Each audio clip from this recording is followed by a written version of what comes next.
चलो जल्दी।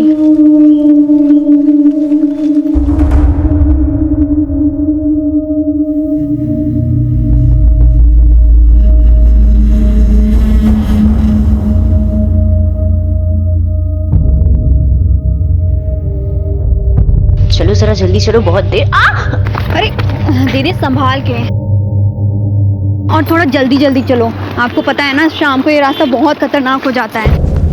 अरे घबराने की जरूरत नहीं है, वैसे भी 1-1.5 घंटे में हम घर पहुंच ही जाएंगे। लेकिन दीदी इस टाइम तो टेम्पो भी समय से नहीं मिलता। अरे मिल जाएगा, आप लोग भी आगे आओ ना दीदी।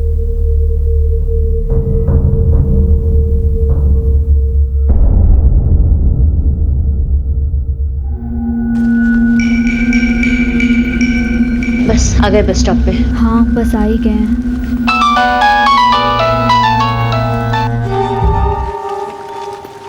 हेलो। हाँ निशा, कहाँ हो तुम? हाँ मैं रास्ते में ही हूँ, बस 1-1.5 घंटे में पहुँच जाऊंगी। ठीक है, तुम वहीं रुको, मैं तुम्हें लेने आता हूँ। अरे नहीं नहीं नहीं, इसकी कोई ज़रूरत नहीं है। सब दीदी लोग हैं ना साथ में, बस ऑटो का इंतज़ार कर रहे हैं। बस थोड़ी देर में ही पहुँच जाएंगे। ठीक है।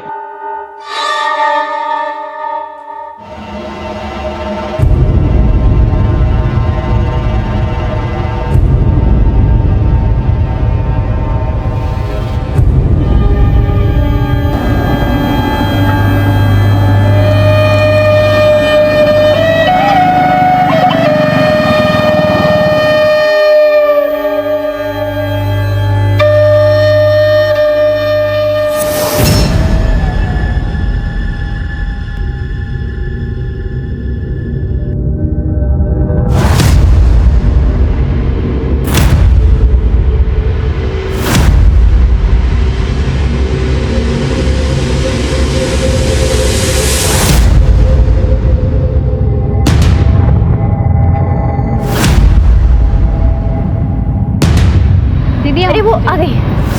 अरे रुकिए रुकिए भैया, रुकिए। रुको रुको रुको रुको भैया। काशी घाट चलोगी? बैठिए। दीदी चलो चलो चलो चलो चलो जल्दी।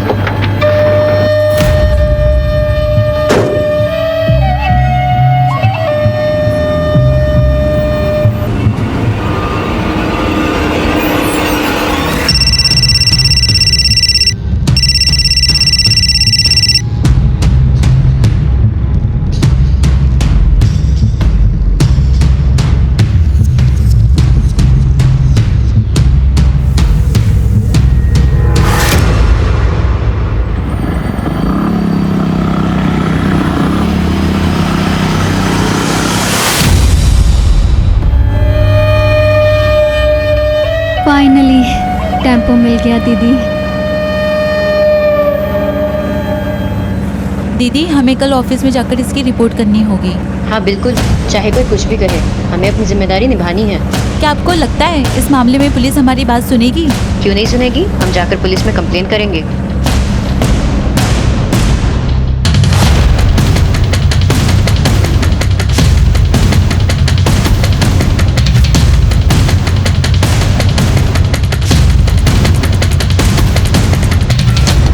कैसे कैसे लोग हैं ना दीदी। देखो मामले को सामने लाकर हमें अपनी जिम्मेदारी तो जरूर निभानी है, आगे कानून अपना देख लेगा। अरे दीदी आप ये बताइए कि आप वो सुबह क्या बता रही थी? सुबह किस बारे में? कुछ प्यार के बारे में था शायद।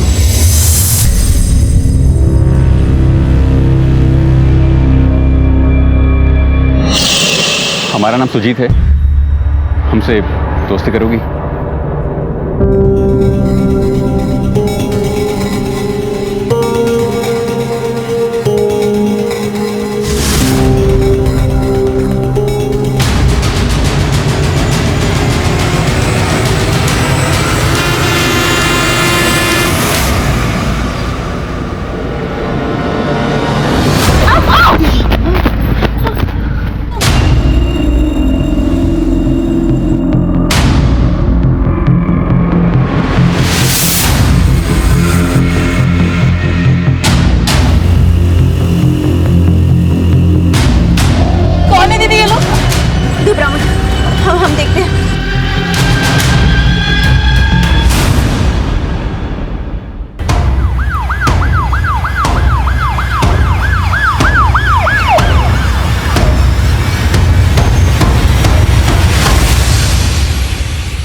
सर हम ही आपको फोन किए थे और ये टेम्पो हम ही चलाते हैं। वो लड़कियां कहाँ से बैठी थी तुम्हारे टेम्पो में? सर मझगांव से। उन लड़कों का हुलिया पता है? सर चेहरा उनका ढका हुआ था और देखने में लंबे चौड़े और हट्टे कट्टे थे। वो लड़कियों को किधर की तरफ लेके गए?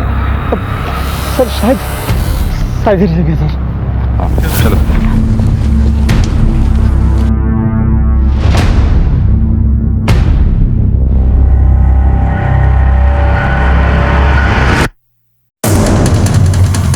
तुम कह रहे थे तुम्हारे टेम्पो में 4 लड़कियां चढ़ी हैं। यहाँ तो 3 की ही बॉडीज दिख रही हैं। सर मेरे टेम्पो में 4 ही लड़कियां चढ़ी थी, मैंने देखा था।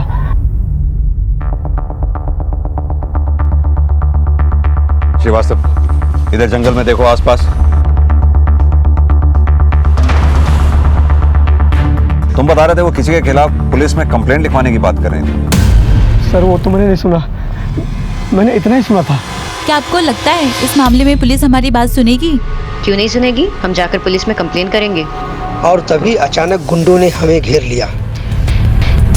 अपना रुपया पैसा मोबाइल रख इधर और चुपचाप निकल जाए यहाँ से, वरना तेरा तरबूज छोड़ दूंगा। निकल चल। सर मैं भागा भागा मक्खनपुर के पास गया पीसीओ से आपको फोन करने के लिए। ठीक है, बाहर वेट करो, बाद में पूछताछ करते हैं। जी सर। सर ये लड़कियां शक्ति टू वुमेन के एनजीओ में काम करती थी। एनजीओ में इन्फॉर्म कर दो, इसके डायरेक्टर को थाने बुलाओ। सर लगता है मरने से पहले काफी हाथापाई हुई। 2 लड़कियों के सर पर चोट, हो सकता है किसी भारी चीज से मार किया। सर पर्स में रुपए पैसे तो नहीं मिले। लूट का मामला हो सकता है, चेक करो। कोई मोबाइल वगैरह मिला? नहीं सर, मोबाइल तो नहीं मिला, पर उनका पहचान पत्र मिला। सर आसपास पूरा जंगल छान मारा लेकिन कोई लड़की नहीं मिली। हो सकता है गुंडे उसे उठा के ले गए हों। सर ये भी हो सकता है कि वो बच के खुद भाग गई हो सकता है। फिलहाल ये बॉडीज पोस्टमार्टम के लिए भेजो। सर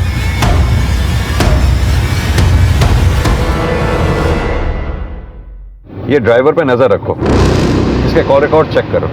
सर अगर ये गुंडों के साथ होता तो हमारे सामने आता ही क्यों? इसके गाड़ी के कागजात जो हमारे पास थे, हम इस तक पहुंच ही जाते, इसलिए ये खुद हमारे पास आ गया ताकि किसी को इस पे शक ना हो।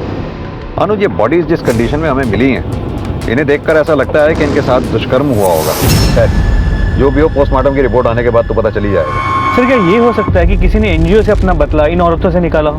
बिल्कुल हो सकता है, लेकिन सवाल ये होता है कि ये लड़कियां किस काम से मझगांव में आई थी। ये एनजीओ से सारी लड़कियों की डिटेल्स ले लो, लड़कियों के घर वालों को भी इन्फॉर्म कर दो। और चौथी लड़की जो मिसिंग है,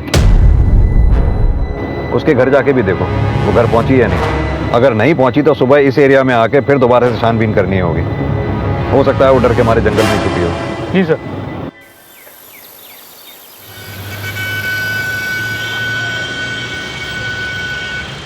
बिंदा ठाकुर, इसमें 100% उसी का हाथ है। पिछले महीने भर से वो हमको डरा धमका रहा है। ये बिंदा ठाकुर कौन है? मझगांव का सरपंच। हमारी एनजीओ गांव में महिला जागृति मुहिम चला रही थी और ये बिंदा ठाकुर उसके सख्त खिलाफ था। क्यों? क्योंकि गांव में आंगनबाड़ी में हो रहे घपले के बारे में हम गांव वालों को जागरूक कर रहे थे। ये बिंदा ठाकुर आपको डायरेक्ट कॉल करके धमकी देता है? सर ऐसे लोग कभी डायरेक्ट कुछ करते हैं क्या? उसके गुंडे हमारे कार्यकर्ताओं को गांव में आने से मना करते थे और कभी कभी तो ये भी कहते थे कि जमाना खराब है, कुछ भी हो सकता है। अच्छा एक बात बताइए, आपके एनजीओ में जो लड़कियां काम करती थी, इनका आपस में रिश्ता कैसा था? अच्छा था, बल्कि बहुत अच्छा था, बिल्कुल बहनों की तरह। पर आप ऐसे क्यों पूछ रहे हैं सर? क्योंकि उन 4 लड़कियों में से 3 की हत्या हुई है और एक लड़की जिसका नाम निशा था वो बचकर निकल गई। ये बात हमें खटक रही है। एक काम कीजिए, उन 4 के नंबर और एड्रेस इस पे लिख दीजिए और उस बिंदा ठाकुर का भी। अनुज, इन 4 लड़कियों के मोबाइल सर्वेलेंस पे डालो ताकि अगर किसी का भी फोन ऑन हो तो पता चल जाए। चौथी लड़की कहाँ थी? क्या उसकी भी हत्या हो गई थी या वो मौका वारदात से जान बचाकर भाग निकली थी, या इस वारदात को अंजाम देने में उसका कोई लेना देना था? मुश्किलों के पहाड़ सामने खड़े थे और पुलिस की राह उन्हीं रास्तों से गुजरने वाली थी।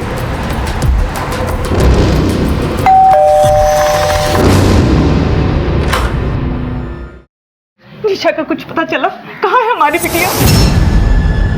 हम भी उसी की तलाश में हैं। जल्दी ढूंढिए उसे, अगले महीने उसकी शादी है। शादी? किससे? राजू से। दोनों बचपन के दोस्त हैं। हमारी बिटिया ने सोचा शादी से पहले कुछ सामाजिक कार्य कर ले, तो उसने सुधा जी का NGO ज्वाइन कर लिया। राजू ऊंची जाति का है, इसलिए उसके घर वाले इस रिश्ते के लिए तैयार नहीं थे। बड़ी मुश्किल से तैयार हुए हैं। बस 4 ही दिन हुए हैं उसकी सगाई के। अगर राजू के घर वालों को पता चलेगा कि हमारी बिटिया रात भर घर नहीं आई, तो पता नहीं क्या क्या लांछन लगाएंगे उस पर। ठीक है।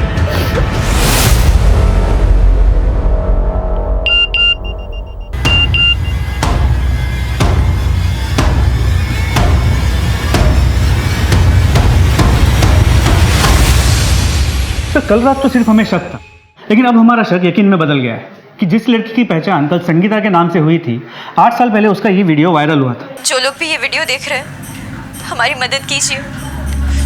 हमारे घर वाले हमारी जान के दुश्मन बने बैठे हैं। तब हम परमानंदपुर पुलिस स्टेशन में पोस्टेड थे और ये केस वही का था, इसीलिए कल रात हमने वहाँ से ये वीडियो मंगवा लिया। वो हमें मार डालना चाहते हैं। हम अभी दिल्ली से पटना जाने वाली ट्रेन में हैं और हमारा ट्रेन नंबर है। उस वक्त पुलिस ने इसे बचा लिया था और 8 साल बाद इस बेचारी की हत्या हो गई। उसके बाद क्या हुआ?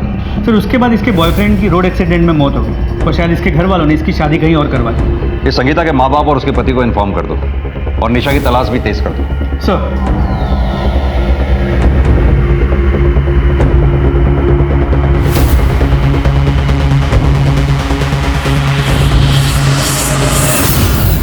सर, हमने चारों तरफ निशा को ढूंढने की बहुत कोशिश की, लेकिन वो कहीं भी नहीं मिली। तो बहुत मुमकिन है कि गुंडे उसे उठाकर ही ले गए और कहीं बंद करके रखा। अनुज, अपने सभी मुखबिरों से इलाके के ऐसे तमाम एंटी सोशल एलिमेंट्स के बारे में पता लगाने को कहो जो उस रात वारदात की जगह के आसपास देखे गए हों। खासतौर से बिंदा ठाकुर के आदमियों को भी, क्योंकि फिलहाल तो शक की सुई बिंदा ठाकुर के आसपास ही घूम रही है, लेकिन उस पर हाथ डालने से पहले पुख्ता सबूत चाहिए हों। जी सर।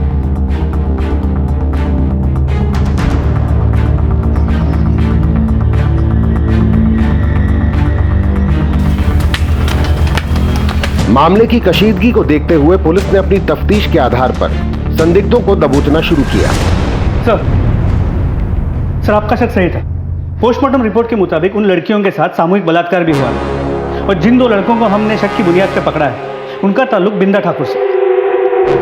महिलाओं के अधिकारों के लिए लड़ने वाली शक्ति टू वुमेन NGO की 4 महिला कार्यकर्ताओं के साथ मझगांव में घिनौना अपराध। मारने से पहले किया गया था सामूहिक बलात्कार। 4 में से 3 मृत घोषित, जिसमें से 1 की तलाश अभी भी जारी है।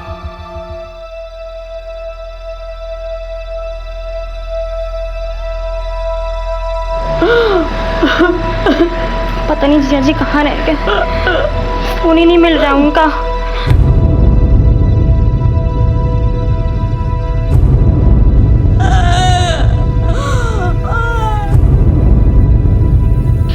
अभी तो हमारी संगीता की जिंदगी में सब कुछ संभला था और ये क्या हो गया भगवान। चाहे कुछ भी हो जाए, हम शादी करेंगे तो सिर्फ सुजीत से, वरना किसी और से नहीं।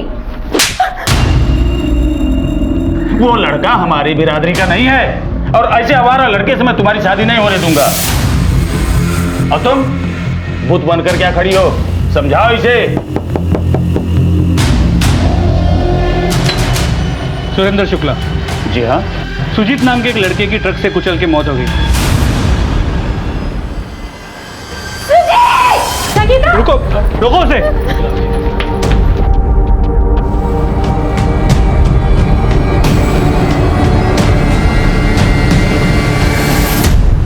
लाश की हालत काफी खराब है, थोड़ा संभाल के देखिएगा।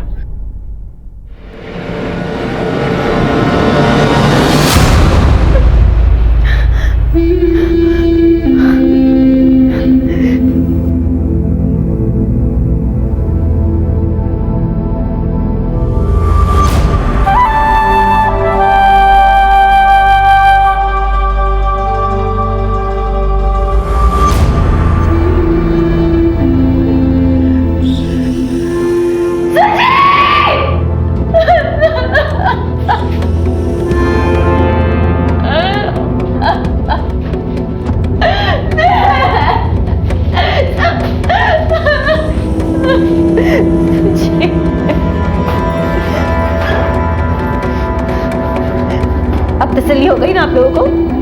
खुश है ना आप लोग? एक काम करना, जब हम मर जाएंगे ना तभी इतने खुश होना।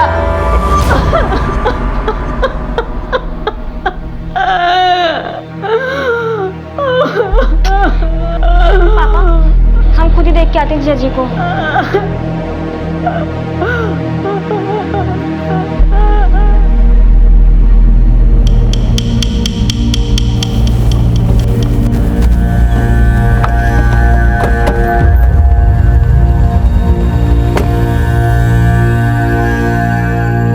आओ इंस्पेक्टर साहब, बैठो।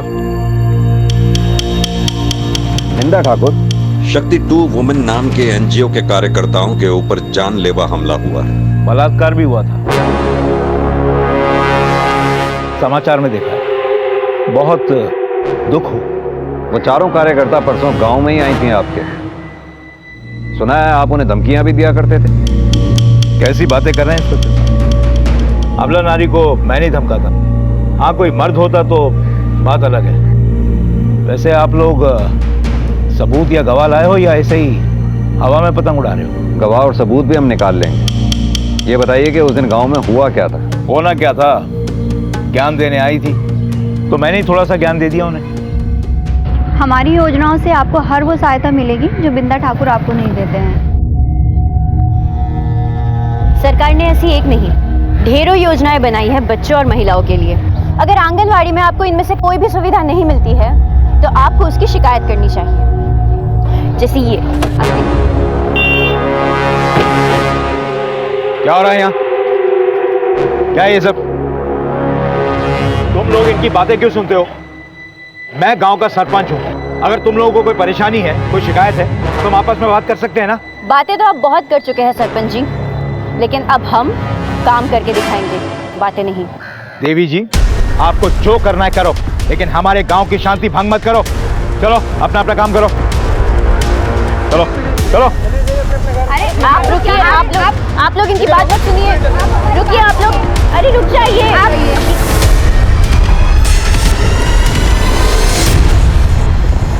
अब आप ही बताइए कि गांव में शांति बनाए रखने की जिम्मेदारी तो हमारी हुई ना इंस्पेक्टर साहब।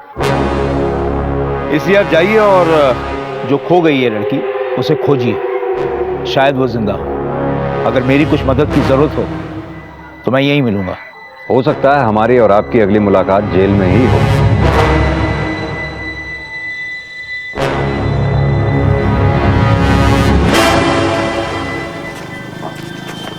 इस पे नजर रखो।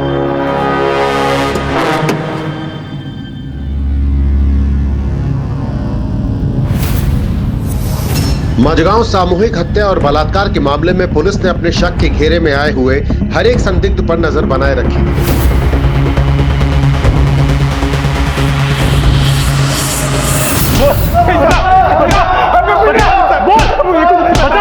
हमको कुछ नहीं पता साहब, हमको कुछ नहीं पता सर। मेरा इसमें कोई हाथ नहीं है साहब।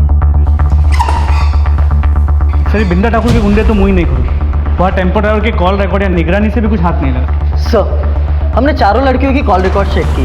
राधा और शामली के कॉल रिकॉर्ड में ऐसा कुछ खास नहीं मिला। निशा के कॉल रिकॉर्ड चेक करो, पता करो क्या उसकी बिंदा ठाकुर से बात हुई थी। निशा के कॉल रिकॉर्ड में बिंदा ठाकुर का नंबर नहीं है, लेकिन निशा की आखिरी बार बात उसके मंगेतर राजू से हुई थी।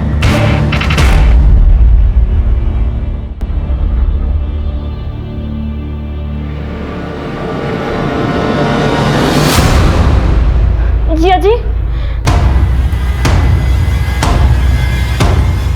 एक सेकंड।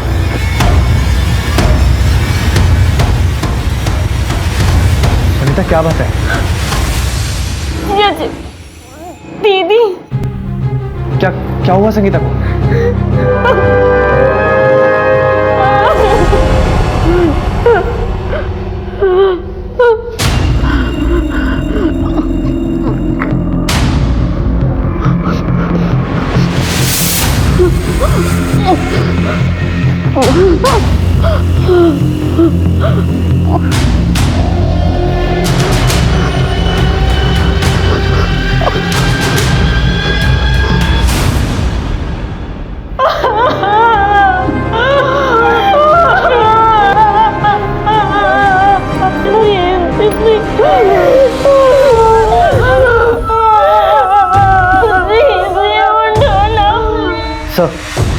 इनको सर ने बुलाया। चलिए।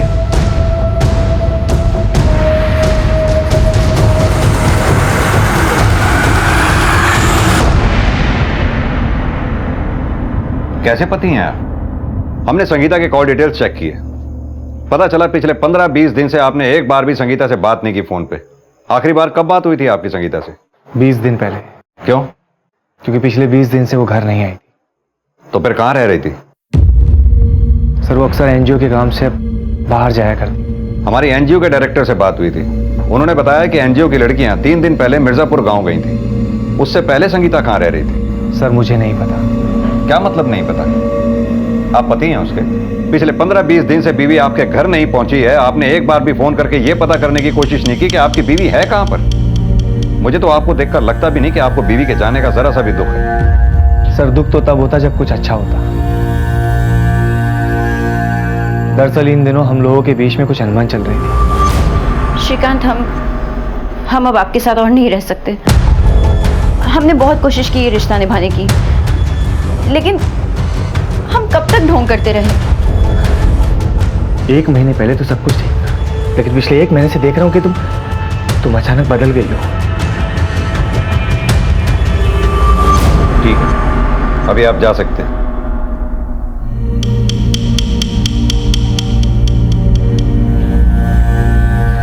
सर इस पर नजर बना रखिए। अनुज, एक बात समझ में नहीं आई। संगीता अपने पति के साथ रहना नहीं चाहती थी, उसका बॉयफ्रेंड सुजीत पहले मर चुका है, तो फिर वो रहना किसके साथ चाहती थी? या फिर इन दिनों उसकी जिंदगी में कोई और आ गया था? या फिर 8 साल बाद अब उसकी जिंदगी में ऐसा क्या हो गया होगा? निशा के बारे में कोई खबर? सर अब तक कोई इंफॉर्मेशन नहीं मिली। उसके मंगेतर राजू को थाने बुला लिया है। मुझे नहीं पता सर निशा कहाँ है। निशा तुम्हारी मंगेतर है और अभी तक तुमने थाने आकर निशा के बारे में पता करने की कोशिश भी नहीं की। क्यों? वो मुझे निशा की माँ से पता चला कि आप लोग उसे ढूंढ रहे हो, इसलिए मैंने पुलिस तो अपना काम कर ही रही है। ये बताओ कि वारदात से ठीक पहले तुम्हारी निशा से बात क्या हुई? सर मैं उसके लिए बहुत परेशान था। ठीक है तुम वहीं रुको, मैं तुम्हें लेने आता हूँ। बस थोड़ी देर में ही पहुंच जाएंगे। देखिए, निशा हमें वारदात की जगह नहीं मिली, ना ही वो अपने घर पहुंची और ना ही उसने तुमसे कांटेक्ट करने की कोई कोशिश की। आखिर क्या वजह हो सकती है? मैं क्या बताऊं सर, मुझे खुद नहीं मालूम। ठीक है, अभी तो तुम जा सकते हो, हमसे पूछे बगैर ये शहर छोड़कर जाना नहीं। जी सर।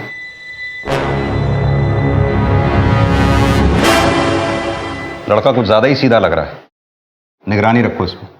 जी सर।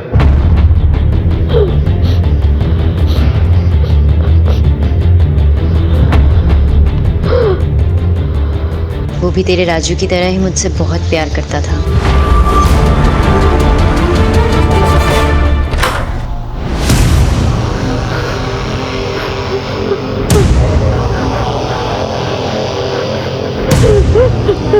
निशा को किसी ने बंदी बना रखा था, लेकिन क्यों? कौन था वो? क्या चाहता था? निशा की तलाश में जुटी पुलिस टीम जहां उसे दिन रात ढूंढने में लगी थी, वहीं दिन रात कोई निशा का शोषण भी कर रहा था। सर हमने कुछ नहीं किया है, हम सच बोल रहे हैं। सर बिंदा ठाकुर के गुंडे तो अपने पुराने बयान पे ही डटे हुए, हो सकता है कि उनका इस केस में कुछ लेना देना हो ही, लेकिन फिर भी अभी इन्हें डिटेन करके ही रखो। जी सर। इसके अलावा राधा और शामली के घर वालों से भी बात है, उनके कॉल रिकॉर्ड से भी इस केस को कोई नई दिशा नहीं मिली। टेम्पो ड्राइवर से भी कुछ हासिल नहीं। बिंदा ठाकुर ने उन्हें धमकी तो दी थी, लेकिन इस केस में उनका कोई हाथ हो, अब तक ऐसा कोई भी सुराग नहीं मिला। अनुज, पता लगाओ कि इस एनजीओ ने सिर्फ बिंदा ठाकुर से ही दुश्मनी ले रखी थी या कोई और भी था जिससे इनकी दुश्मनी थी? नहीं सर, हमने इस दिशा में भी टटोला है, ऐसा कुछ नहीं। यानी कि अब निशा के सुराग मिलने पे ही ये डिपेंड करता है कि हमारे इन्वेस्टिगेशन की दिशा क्या होगी। बेटा अभी तक आप सोए नहीं? चलो सो जाओ जल्दी से फटाफट। मुझे मम्मी की याद आ रही है। हम भी आपकी मम्मी जैसे हैं ना। चलो अभी आप सो जाओ, फिर कल हम मम्मा के पास चलेंगे, ठीक है? चलो गुड बॉय, सो जाओ आराम से। हाँ, गुड नाइट, बाय।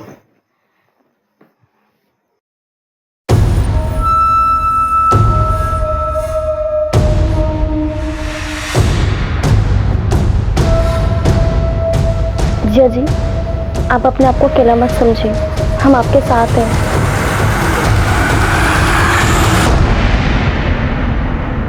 तो संगीता के कॉल रिकॉर्ड्स में ये कई ऐसे नंबर हैं जो सिर्फ 4 से 5 दिन या 1 सप्ताह इस्तेमाल करके बंद कर दिए गए, और ये सभी नंबर्स किसी सिद्धार्थ वर्मा के फेक आईडी पे रजिस्टर्ड है। अनुज पता करो ये सिद्धार्थ वर्मा के नंबर्स बाकी 3 लड़कियों के कॉल रिकॉर्ड्स में भी हैं क्या? जी सर। और लोकेशन? सर संगीता की लोकेशन ज़्यादातर बनारस का बाग रोड इलाका रहा है, लेकिन इन फेक नंबर्स की लोकेशन हमेशा अलग अलग रही। लेकिन एक ऐसा लोकेशन है जहाँ से ये सिद्धार्थ वर्मा संगीता से करीब 8 से 10 बार बात कर चुका है। और वो लोकेशन कौन सी है? दीनापुर।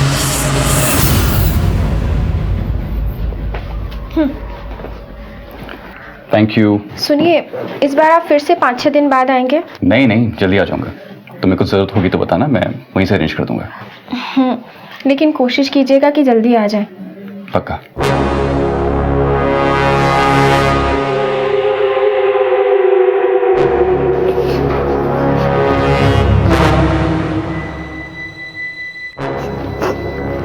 रो मत।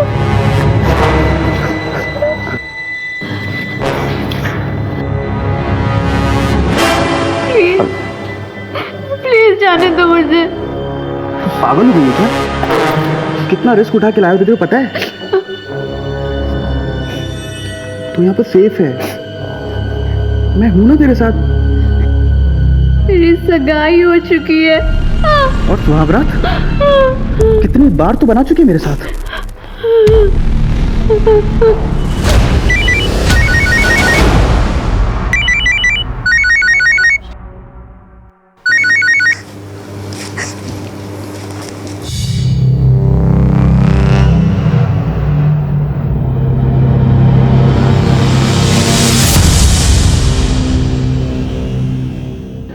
सर जिन फेक नंबर से संगीता की बात हुआ करती थी, बाकी तीनों लड़कियों के कॉल रिकॉर्ड्स में उनमें से कोई भी नंबर नहीं है। यानी तुम्हारे कहने का मतलब है उन फेक नंबर से सिर्फ संगीता की ही बातचीत हुआ करती थी? जी सर, और संगीता के मोबाइल लोकेशन के हिसाब से उसका घर यहाँ आगे संतोष नगर में।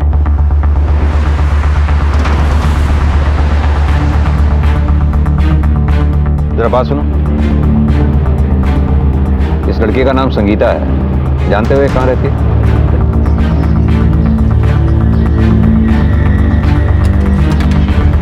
ताला लगा हुआ, जरा पड़ोस में पता करो ये घर किसका है। सर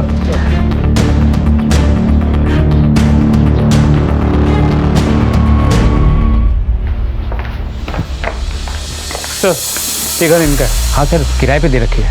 कौन रहता है यहाँ? एक संगीता नाम की लड़की है। अकेली रहती है या किसी के साथ रहती है? सर ज्यादातर वो अकेली रहती है, उसका पति कभी कभार आता है। क्या ये है वो आदमी? पता नहीं सर, मेरी एग्रीमेंट की सारी बातें संगीता से हुई थी। एग्रीमेंट लाइए। जी सर। संगीता अपने पति के साथ रहती थी? कैसे हो सकता है? उसने मैं बताया नहीं। जी सर। ये एग्रीमेंट तो श्रीकांत के नाम पे, वो भी 1 महीना पहले हुआ। तो पहचानते हो इस आदमी को? उसको मेरा बेटा जानता है। आपका बेटा कहाँ पर? काम के सिलसिले में अजमेर गया था। वो जैसे ही अजमेर से वापस आए उसे थाने लेके आना, हमें उस आदमी का स्केच बनवाना है जो यहाँ आया जाया करता है। जी सर, अभी के लिए हम ये ले जा रहे हैं। जी सर। अनुज, श्रीकांत ने हमें कहा था कि उसकी अपनी बीवी से अनबन चल रही थी, लेकिन यहाँ एग्रीमेंट श्रीकांत के नाम पे हुआ है जहाँ संगीता रहती थी। कहीं ऐसा तो नहीं है वकील श्रीकांत हमारे साथ कोई दांव-पेच खेल रहा है?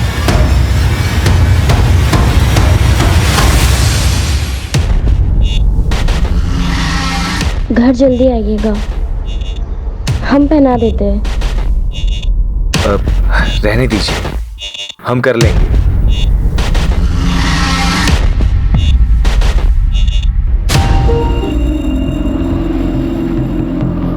कहिए इंस्पेक्टर साहब। आपने कहा था आपकी बीवी आपके साथ रहना नहीं चाहती थी, लेकिन जहां वो रह रही थी वहां का एग्रीमेंट तो आप ही के नाम पे बना हुआ। पर ये सब झूठ है। वकील साहब, आपकी फोटोग्राफ और आईडी लगी है इसमें, और आप ये कहना चाहते हैं कि आपकी बीवी आपके ही जैसे किसी हमशक्ल के साथ घर में रह रही थी? सर हमें कुछ नहीं पता, और वैसे भी हम आपको पहले भी बता चुके हैं कि हमारी बीवी के साथ हमारे संबंध अच्छे नहीं थे। वो हमसे तलाक लेना चाहती थी। बीवी तलाक चाहती थी और आपकी साली आपके साथ आपके घर में रह रही थी, है ना?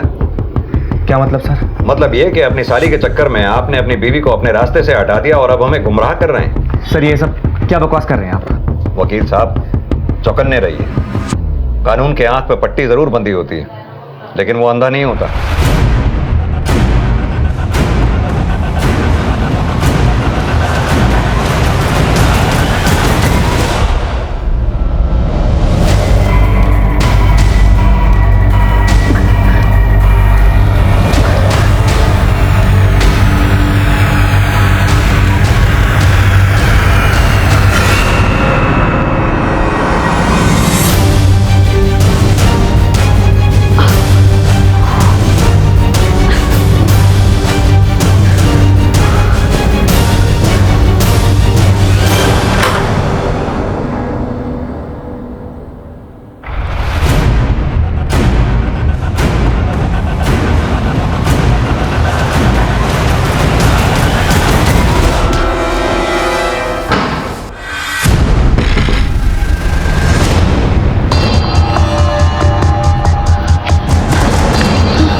संगीता के नए घर में जिस आदमी को आते हुए देखा गया था, ये उसकी स्केच तैयार हुई है। ये स्केच हमने मकान मालिक के बेटे की मदद से तैयार किया है। अनुज, अगर दाढ़ी श्रीकांत के लगा दी जाए तो क्या वो इस आदमी जैसा दिखेगा? नहीं, यह आदमी तो कोई और ही है। तुम ठीक तो हो?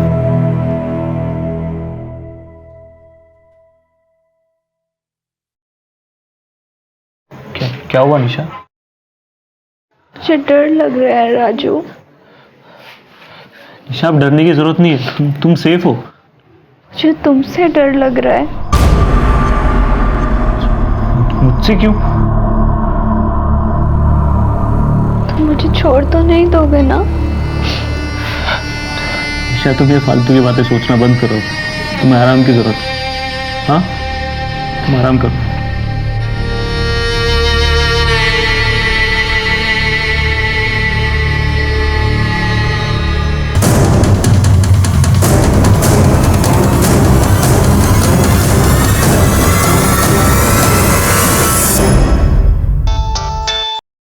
हाँ यादव, बोलो।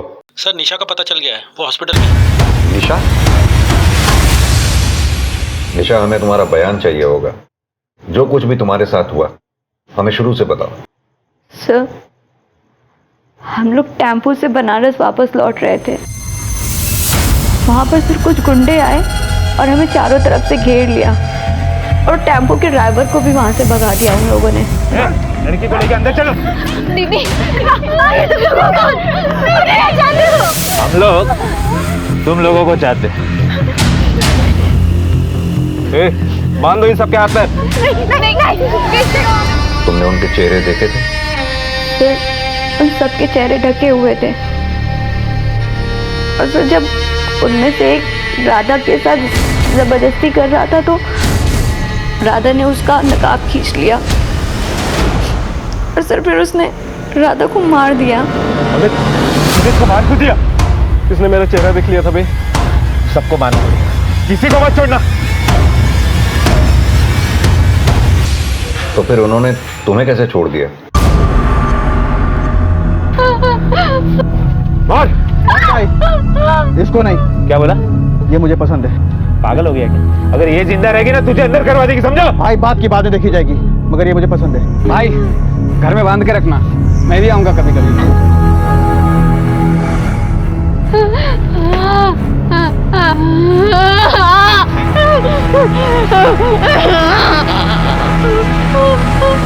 चले। उसने तुम्हें कहाँ छुपा रखा था? छितौना की कोठरी में छिपाया था। एक बात बताओ, वो गुंडे किसी का नाम ले रहे थे? जैसे बिंदा ठाकुर, श्रीकांत, सिद्धार्थ? नहीं सर। अच्छा, जिसने तुम्हें कोठरी में बांध के रखा था उसका स्केच बनवा सकती हो? हाँ सर, और सर मैंने उसे भी देखा था जिसने राधा को। ये तो बहुत अच्छी बात है कि तुम दोनों का स्केच बनवा सकती हो और उसी स्केच के जरिए असली कल्प्रिट तक पहुंच पाएंगे।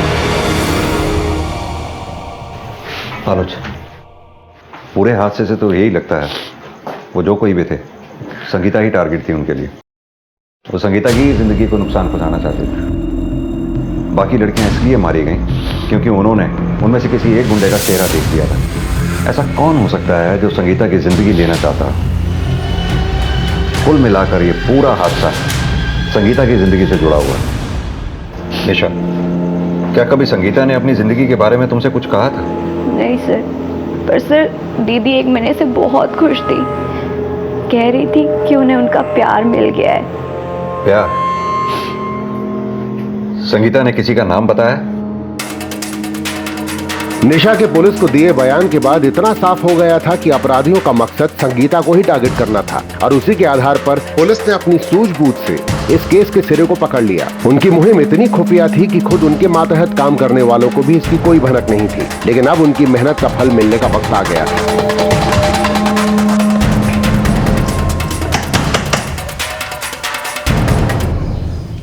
क्या बात है साहब? आपका बेटा कहाँ है? आप ऐसे कुछ नहीं बताएंगे। यादव, इन्हें थाने लेकर चलो, वहीं बात करेंगे इनसे। साहब बात क्या वो तो बताइए साहब। आप ऐसा नहीं कर सकते साहब मेरे साथ। हम बहुत कुछ कर सकते हैं, आपकी उम्र का लिहाज कर रहे हैं हम। बैठाओ इन्हें गाड़ी में। साहब गलती क्या है मेरी? साहब ये हो क्या रहा साहब? सीधी तरह से बताइए आपका बेटा है कहाँ पर? अब ये मत कहिएगा कि बेटा मर चुका है। साहब मुझे कुछ समझ में नहीं आ रहा साहब। आप बस इतना समझ लीजिए कि जब पुलिस आपके पास पहुंच सकती है तो थोड़ी मेहनत करने पे आपके बेटे के पास भी पहुंच सकती है। बेहतर होगा हमारा काम आसान कर दें।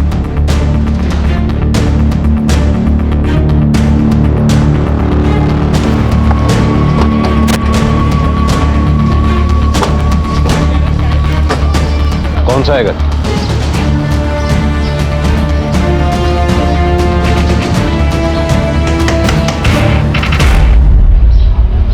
आपके पति घर पे हैं? हाँ।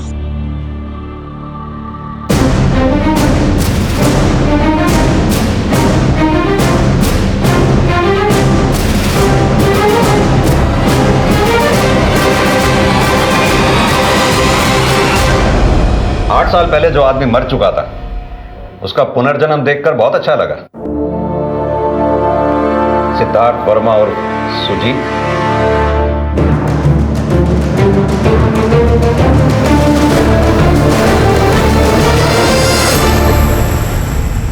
सर आपको जरूर कोई गलतफहमी हुई है।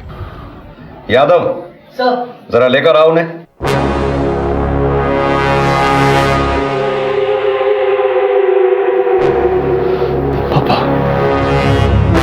अनुज, आप समझे निशा ने क्या कहा था? दीदी ने बस इतना कहा कि उन्हें उनका पहला प्यार मिल गया है। यह है संगीता का पहला प्यार।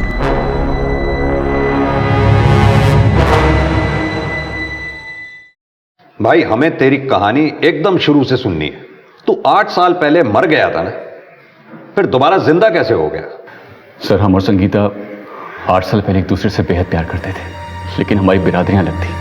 उसके घर वाले नहीं माने, तो एक दिन हम दोनों घर से भाग गए और हमने मंदिर में शादी भी कर ली थी। लेकिन उस वक्त संगीता नाबालिग थी, तो उसकी किडनैपिंग का केस हम पर लग गया और उसके बिरादरी वालों से भी हमारी जान को खतरा था। तो हमारे पापा ने हमारी जान और हमारा फ्यूचर दोनों बचाने के लिए हमें यहाँ से भगा दिया और एक रोड एक्सीडेंट में कुचली हुई लावारिस लाश को हमारी लाश बताकर हमें कानून और उन लोगों से बचा लिया था।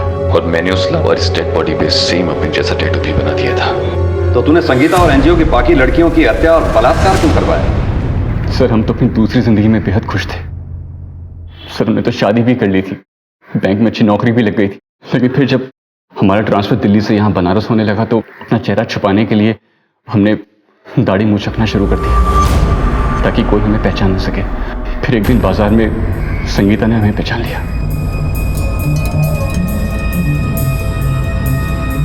सुजीत!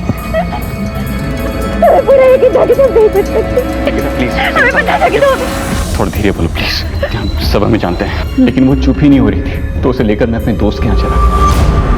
तुम्हारी मौत की खबर के बाद हम जिंदगी से हार गए थे। मेरे माँ बाप ने जहाँ मेरी शादी करवाई, मैंने उसी को अपनी किस्मत मान ली। लेकिन अब ऐसा नहीं होगा। अब हम तुम्हारे साथ ही रहेंगे, उस घर में वापस नहीं जाएंगे।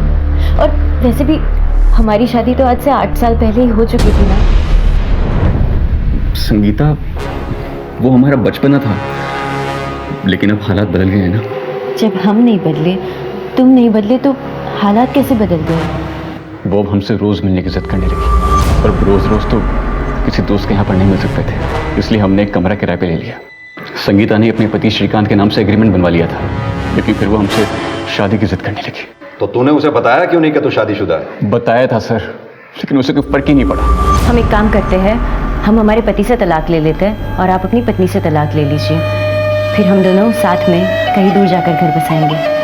और एक दिन फाइनली वो अपने पति को छोड़कर हमारे पास आ गई। उसने हमें बताया कि वो अपने पति को तलाक के बारे में बोलकर आई है, लेकिन हम अपनी पत्नी को नहीं छोड़ना चाहते थे, इसलिए एक एक दिन करके हम उसे टालते रहे।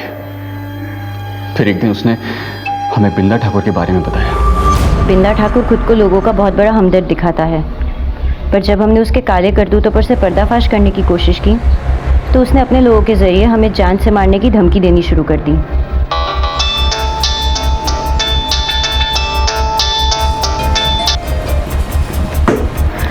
किसका फोन था? किसी का नहीं। तुम्हारी बीवी का फोन था ना? तुमने उसे अब तक हमारे बारे में नहीं बताया। एक काम करते हैं, हम उसे बता देते हैं। संगीता प्लीज। उस दिन हम सच में बहुत डर गए। हमें लगा अगर किसी दिन अगर संगीता ने हमारी पत्नी को सब कुछ बता दिया तो हम तो बर्बाद हो जाएंगे, हमारे सारे पुराने राज खुल जाएंगे। हम 2 कश्तियों पर सवारी नहीं कर सकते थे। तब हमें बिल्ला ठाकुर की धमकी याद आई। हमने सोचा कि अगर कुछ लोग संगीता पर हमला कर दें तो हमें संगीता से छुटकारा भी मिल जाएगा और वो इल्जाम बिल्ला ठाकुर पे जाएगा। ये संगीता है, इसका बलात्कार करना है। पर ऐसा नहीं लगना चाहिए कि तुम सिर्फ इसी का रेप करने के लिए गए हो। हर लड़की का रेप होना चाहिए। काम हो जाएगा।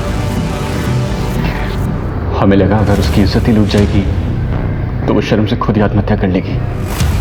हमारा उसे मरवाने का कोई इरादा नहीं था सर, लेकिन हमने जो कुछ भी किया वो सिर्फ अपने परिवार को बचाने के लिए किया सर। कितने सुंदर विचार हैं तेरे। अगर अपने परिवार को बचाने का इतना ही ख्याल होता तो दोबारा संगीता से मिलता ही नहीं, और अगर मिलता भी तो संगीता को अपनी शादी बचाने की सलाह देता, पर तू तो उसका फायदा उठाना चाहता था। दरअसल तेरी प्रेम कहानी में तूने कभी संगीता से प्यार किया ही नहीं, संगीता ने तुझसे प्यार किया। अनुज, मौत का झूठा नाटक रचने के आरोप में इसके बाप को भी गिरफ्तार करो। सड़ेंगे दोनों जेल में। सर, सुजीत के इकबालिया बयान के बाद पुलिस ने हर मुजरिम को घसीटकर सलाखों के पीछे कर दिया। संगीता से पीछा छुड़ाने के लिए उस सुजीत ने बड़ा ही गलत कदम उठाया, जिसकी कीमत संगीता को अपनी जान और आबरू देकर चुकानी पड़ी। याद रखिए, जिंदगी में कई मोड़ आते हैं, लेकिन एक बार रास्ता चुनकर आगे बढ़ने के बाद पीछे पलटने से पहले।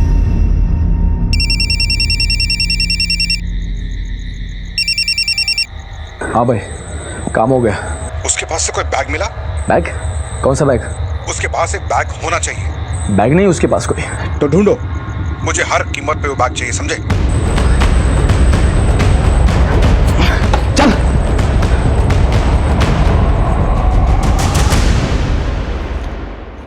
नमस्कार, मैं सीनियर इंस्पेक्टर शिवम चौधरी।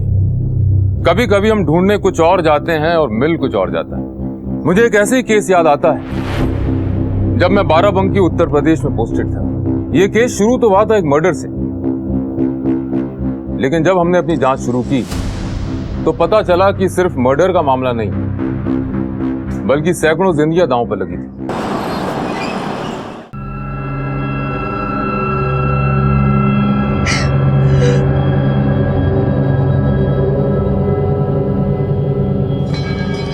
पापा पापा पापा, आज हम भी चलेंगे दुकान हम कल चलेंगे, आज पापा को देर हो रही है। और ये टीका मत पहुंच देना कल की तरह, भगवान नाराज हो जाएंगे। लेकिन हमें दुकान जाना है मम्मी। अरे किशन बेटा, हम चलेंगे ना कल। हाँ, आज रहने दो। सुनिए, हमको जरा पैसा चाहिए। काहे? निधि को डॉक्टर के पास ले जाना है। ये डॉक्टर को दिखाने की कोई जरूरत नहीं है। कल बाबा जी के यहाँ चलेंगे, वो सब ठीक कर देंगे। अरे लेकिन उसके साथ में पेट बोल दिया ना। माँ, मेरा टिफिन कहाँ है? हाँ, ये लो, खा लेना पूरा। हाँ निधि। अरे अभी पेट दर्द कर रहा है? हाँ माँ। अच्छा तुम एक काम करो, तुम जरा लेट जाओ, हम तुम्हारे दवाई लेकर आते हैं। हाँ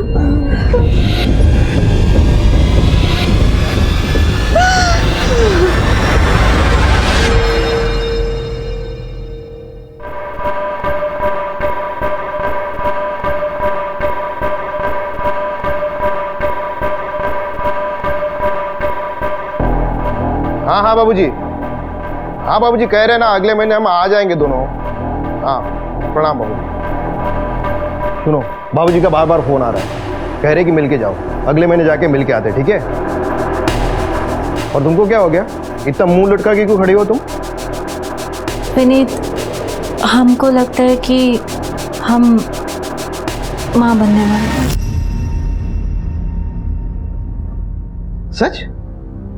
तो पगली तुम ऐसा उदास क्यों खड़ी हो? हम बाप बनने वाले हैं, इतना क्या सोच रही हो तुम? सोच सोच के बता रही हो। एक काम करते हम, माँ बाबूजी को अभी फोन लगाते, ठीक है? हाँ हेलो बाबूजी।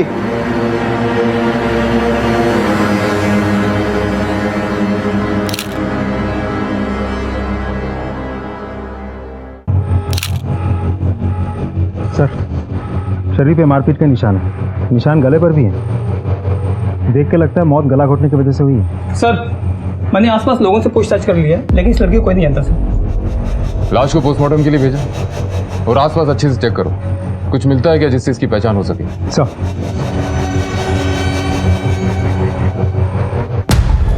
तो पैरों के निशान देखिए, अलग अलग जूते के निशान, मतलब मारने वाला कोई एक नहीं था, एक से अधिक लोग थे सर।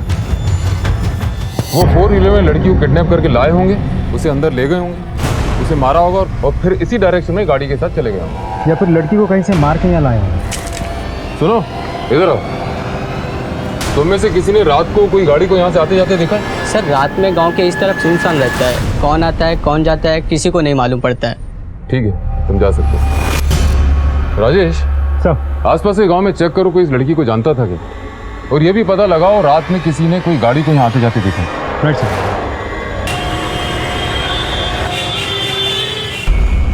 सर, ये रही लड़की की पोस्टमार्टम रिपोर्ट। फिजिकल टॉर्चर के साथ साथ लड़की का बलात्कार भी किया गया था और काफ़ी दिनों से उस लड़की ने कुछ खाया भी नहीं था सर। एक और अहम सुराग हाथ लगा है सर, ये फुटेज रोड के टर्निंग पर एक एटीएम के बाहर लगे हुए कैमरा में ये कैप्चर हुआ है। मैं आपको फुटेज दिखाता हूँ सर। फुटेज साफ तो नहीं है, लेकिन इतना समझ में आ रहा है कि एक व्हाइट कलर की फ्यूजन रैपिड गाड़ी उसी लड़की के पीछे जाती हुई दिख रही है। ये देखिए सर, अब टाइमिंग देखिए, ठीक आधे घंटे बाद वही गाड़ी उसी डायरेक्शन से वापस आती है। इस डायरेक्शन में सिर्फ यही गाड़ी गई और वापस आई। राजेश, तुमने एक बात नोटिस की, सीसीटीवी की टाइमिंग और लड़की की मौत की टाइमिंग में ज्यादा अंतर नहीं है। जी सर। मतलब मरने वाली लड़की यही है। शायद इस लड़की को इसी एरिया में बंधक बना के रखा होगा।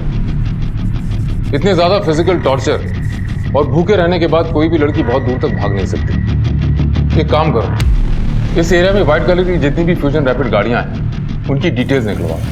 आई एम श्योर हत्यारे इसी एरिया में। अच्छा, तुमने एक चीज और नोटिस की, इस लड़की के कंधे पे बैग है। लेकिन सर, हमें तो वहां से भी बैग नहीं मिला। अब ऐसा हो सकता है कि भागते वक्त वो बैग गिर गया हो। राजेश, तुम एक टीम लेकर जाओ और रोड की टर्निंग से लेकर मर्डर स्पॉट तक पूरे एरिया को अच्छी तरह छान मारो। इस बैग का हमारे लिए मिलना बहुत जरूरी है। शायद इस बैग से हम इस लड़की को आइडेंटिफाई कर सकते हैं, कातिलों तक पहुंच सकते हैं। हाँ, एक और बात, मर्डर स्पॉट पे जो भी टायर के निशान मिले उसे इस एरिया की व्हाइट फ्यूजन रैपिड गाड़ियों से मैच करो। सर,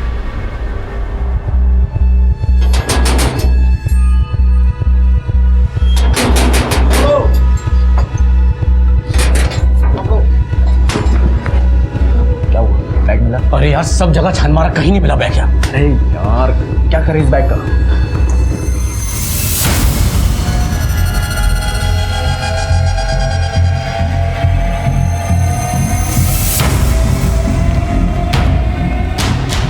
सर, उस एरिया में कुल मिला के 4 सफेद फ्यूजन रैपिड गाड़ियाँ हैं। सभी गाड़ी के ओनर से मैंने बात कर ली, सब क्लीन है और टायर के फिनिश भी मैच नहीं हो रहे सर। राजेश, हो सकता है ये लोग उस लड़की को लेकर जा रहे हैं और मौका देखकर लड़की ने गाड़ी से उतर के भागने की कोशिश की और मजबूरी में इन लोगों ने उसे मार दिया।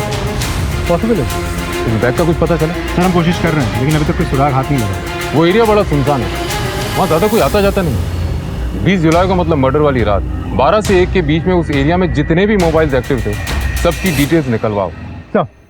पुलिस को हर केस में नए चैलेंजेस मिलते हैं। इस केस में भी ये मर्डर इन्वेस्टिगेशन हमारे लिए चैलेंज था, लेकिन इस केस में जो आगे होने वाला था वो हमारे थाने को ही नहीं बल्कि पूरे प्रशासन को हिलाने वाला था। ऐसा केस मैंने तब तक की पुलिस ड्यूटी में कभी फेस नहीं किया था। हम लोग उस बैग की तलाश में थे, शायद उस लड़की का कोई आईडी प्रूफ मिल जाए, क्योंकि अक्सर लोग अपने बैग में कोई ना कोई आईडी रखते हैं। वो बैग तो हमें मिला, लेकिन जो उस बैग में मिला वो हमने सपने में भी नहीं सोचा था। सर, ये लड़की है जो उस रात हमारे घर आई थी और सर बहुत डरी हुई थी। वो कौन हो भाई? क्यों इतनी रात को दरवाजा तोड़ रही हो?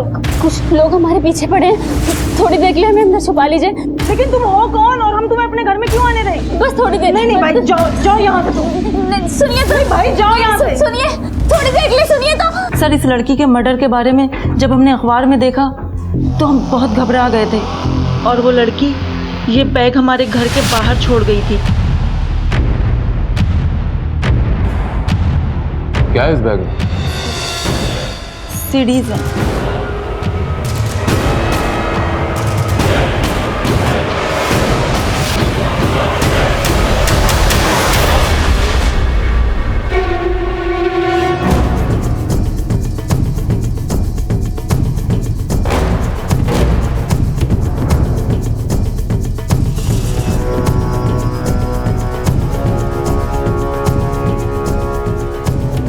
तो ये सीडीज है उस लड़की की खून की वजह। हत्यारों को लड़की नहीं, ये बैग चाहिए था जिसमें सीडीज थी। सर ये तो बहुत बड़ा कांड लग रहा है। इतनी सारी अश्लील सीडीज और कई लड़कियां तो नाबालिग भी है सर। और एक चीज नोटिस की सर आपने, यहाँ एक भी लड़की विरोध नहीं कर रही। राजेश, ये सारी सीडीज अच्छे से चेक करो और देखो उस मरने वाली लड़की की क्लिप है क्या नहीं। इन सीडीज में जितनी भी लड़कियां हैं सबको आइडेंटिफाई करने की कोशिश करो और आसपास के पुलिस स्टेशन से पता करो किसी ने लड़कियों के मामले में कोई रिपोर्ट करी है। लेकिन ध्यान रखना, सावधानी से। हम तुमको भेजते ना वो वीडियो, देखो तुम मजेदार है। ठीक है विनीत। हाँ बोलो ना। हमें तुमसे बहुत जरूरी बात करनी है। बोलो। तबीयत ठीक है ना तुम्हारी? हमारी बात ध्यान से सुनना जो हम कहना चाह रहे हैं। हाँ बताओ ना, सुन रहे हैं हम।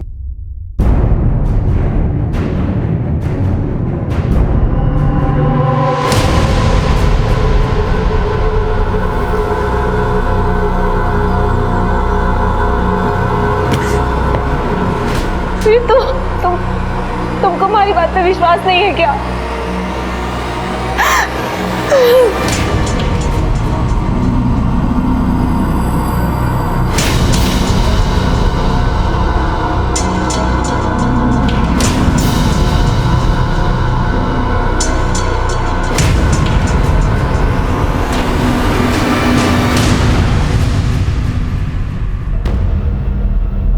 सर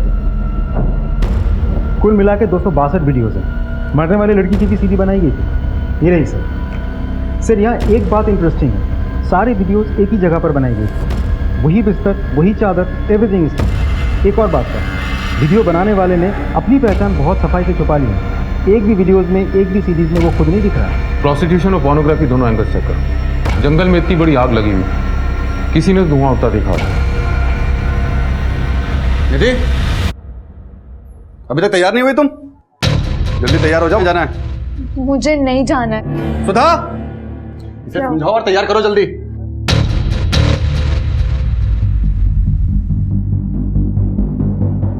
निधि बेटा तैयार हो जाओ ना।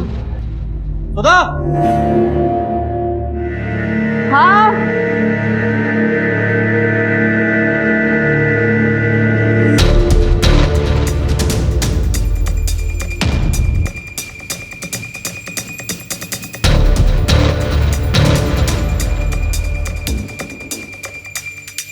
निधि बेटा तैयार हुई? निधि,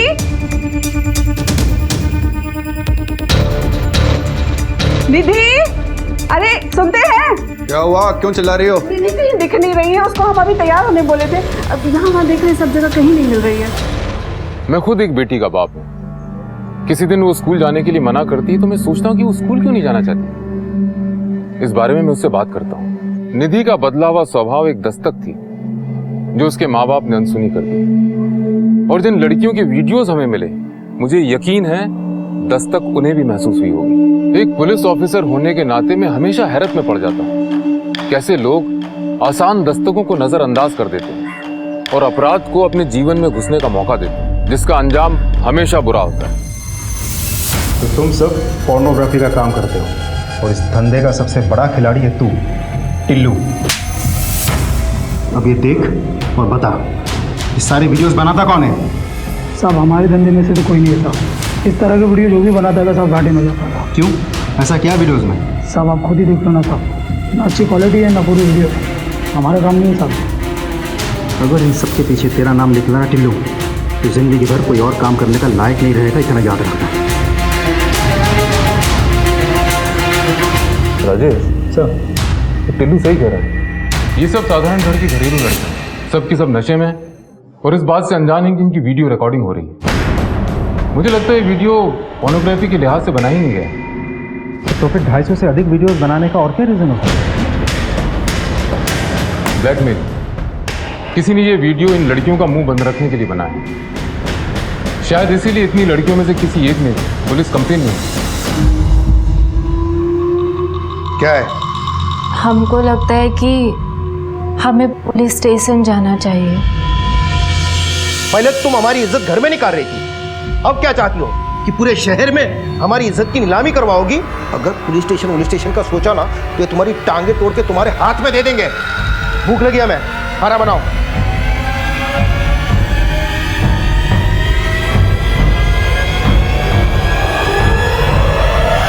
सर जी, उस बाबा ने ही हमारा बलात्कार किया है। कब की बात है? 2 महीने पहले की। और आप आ जा रही हैं? तो क्या करते सर जी? उस बाबा ने हमको धमकी दी थी कि अगर ये बात हम बाहर कहीं बता देंगे तो वो हमारा वीडियो वायरल कर देगा, इंटरनेट में डाल देगा।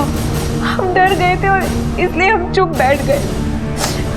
लेकिन सर जी, अब हम चुप नहीं बैठेंगे, हम सबको बताएंगे कि उसी बाबा ने हमारा बलात्कार किया है।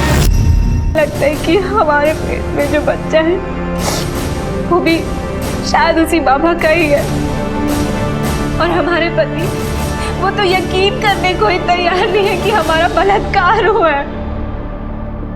अच्छा एक बात बताइए, ये पिक्चर्स देखिए। इन फोटोज में जो लड़कियां दिख रही हैं, इनको आश्रम में आपने कभी पहले देखा था? नहीं, हमने नहीं देखा। लेकिन सर जी, ये बात सच है कि हमारा बलात्कार उसी बाबा ने किया है। आप उसे जेल में डाल दीजिए, हम कह रहे हैं उसे जेल में। देखिए किरण जी, जिस बाबा पे आप आरोप लगा रही हैं उसका समाज में बहुत नाम है।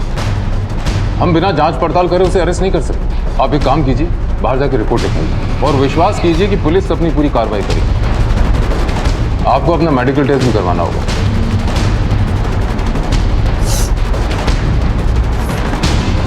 राजेश सर, ये औरत जो तरीका बता रही है तो वही सीडी वाला है और कह रही है कि इसका भी वीडियो शूट हुआ है।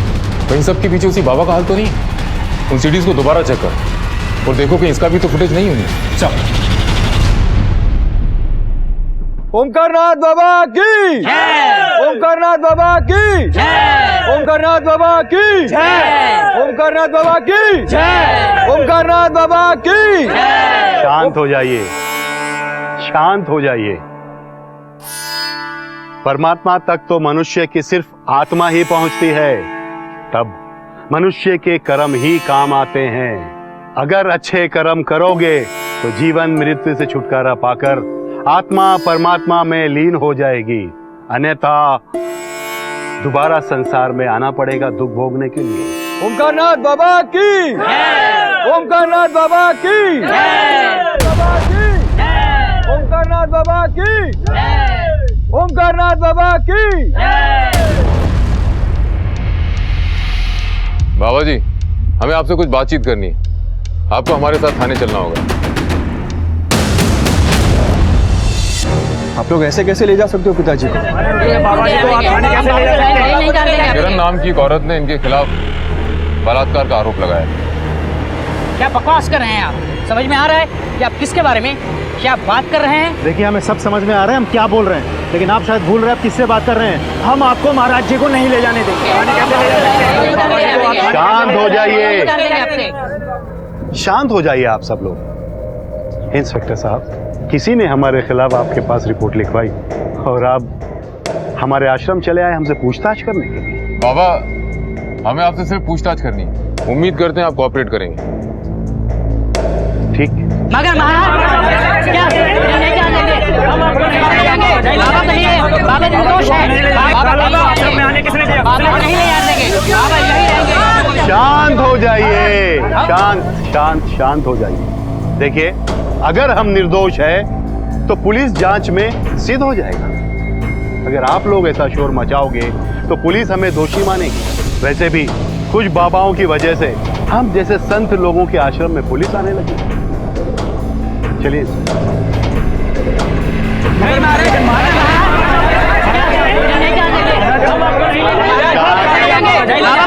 बाबा निर्दोष है।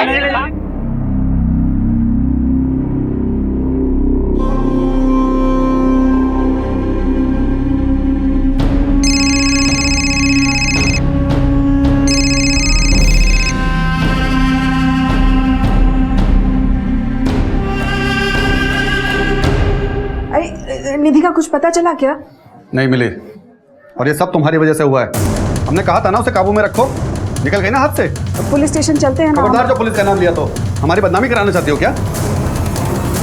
भाग कर जाएगी कहाँ लेकिन? सुनो, उसकी सहेली को फोन करो और पता करो वो कहाँ है। बेटा विधि, तुम जानती हो तुम्हारी दीदी कहाँ गई होगी? नहीं पापा, हमें नहीं पता निधि दीदी कहाँ गई हैं। अगर तुम सब मिलकर कोई खेल खेल रहे हो ना, तो याद रखना हमसे बुरा कोई नहीं होगा।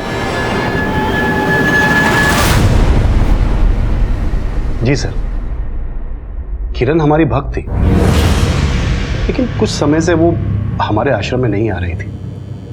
फिर अचानक उसने हम पर यह आरोप लगाया। हम कुछ नहीं जानते सर। ये हमारे विरोधियों की चाल है सर, हमारे पिताजी को बदनाम करना चाहते हैं। अभी कुछ 2-3 महीने पहले भी मांस का टुकड़ा फेंककर हमारे आश्रम को बदनाम करने की कोशिश की गई थी सर, जमीन से बहुत संघर्ष करके हम यहाँ तक के पहुँचे हैं। लोग हम पर विश्वास करते हैं। आसपास के इलाके में ऐसा कोई साधु संत नहीं है जिन पर लोग अपना अटूट विश्वास कर सकें। हाँ, मुझ पर करते हैं सर। शायद इसीलिए लोग हमारे विरुद्ध षड्यंत्र रचते रहते हैं, और किरण ने जो हम पर आरोप लगाया है शायद इसी षड्यंत्र का हिस्सा है। आपका कहना है कि आपके विरोधियों के कहने पर किरण ने आपके विरुद्ध बलात्कार का आरोप लगाया? सर, हम ये नहीं जानते कि उसने किसके कहने पर हम पर यह आरोप लगाया है, लेकिन हाँ सर, हम ये ज़रूर जानते हैं कि जो भी किरण ने हम पर आरोप लगाए हैं वो बिल्कुल गलत। हमने किरण के साथ ऐसी कोई गलत हरकत नहीं की है सर। फिर भी अगर आपको विश्वास नहीं है तो आप हमारा DNA टेस्ट करवा सकते हैं। दूध का दूध और पानी का पानी हो जाएगा। अच्छा ओमकार जी, एक बात बताइए, इन तस्वीरों में से आप किसी को पहचानते हैं?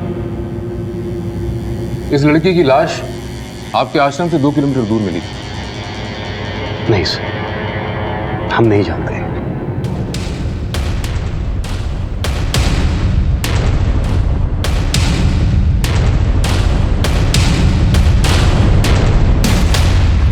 हमारे महाराज को बदनाम करते हो तुम। आज तुम्हें जिंदा नहीं छोड़ेंगे। पैसे के लिए और कितने गिरोगे तुम? आप इससे क्या बात कर रहे हो? फूंक डालो इसका असर।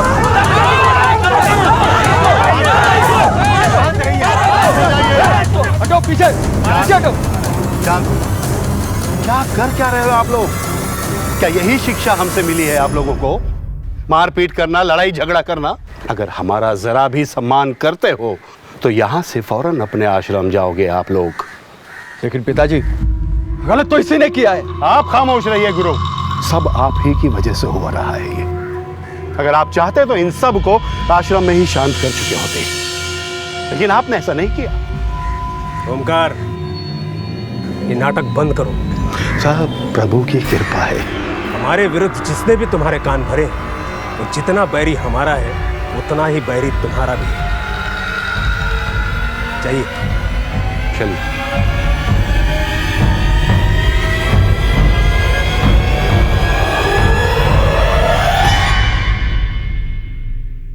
सर, मैंने सारी सीडीज चेक कर ली हैं, लेकिन किरण की फुटेज नहीं मिली। सर, ऐसा भी तो हो सकता है कि ये केस सीडी वाले केस से रिलेटेड हो ही ना। अगर बाबा के विरोधियों की बात को छोड़ दिया जाए तो भी मुझे किरण की रेप थ्योरी पे शुरू से डाउट है। एक तो रेप के इतने दिनों तक चुप रहना, फिर उसके बाद ड्रग का एंगल कि उसे कुछ याद नहीं। सर, डीएनए टेस्ट करवाते हैं, खुद ब खुद पता चल जाएगा ये किरण झूठ बोल रही है सच बोल रही है। उस मृत लड़की की आइडेंटिफिकेशन का कुछ पता चला? सर, हम कोशिश कर रहे हैं, लेकिन अभी तक कोई लीड हाथ नहीं लगी। कोशिश नहीं राजेश, मुझे रिजल्ट चाहिए, रिजल्ट। एक एक लड़की की फोटो हर एक पुलिस स्टेशन पे, बस स्टॉप पे, रेलवे स्टेशन पे, मार्केट में पहुंचाओ। At any cost I want a breakthrough. अगर हमें इस मरने वाली लड़की की आइडेंटिफिकेशन नहीं मिल पाई तो हमारे पास कोई रास्ता नहीं बचता इस रैकेट को पकड़ने का। इन लड़कियों और औरतों में से किसी की पहचान होना बहुत जरूरी है। इन मोबाइल डेटा का कुछ पता चला? सर, हम डेटा कलेक्ट कर रहे हैं। हमने अपनी तफ्तीश का दायरा बढ़ा दिया। देश भर की मिसिंग रिपोर्ट से उस मृत लड़की और अन्य लड़कियों की पहचान करने की कोशिश शुरू कर दी।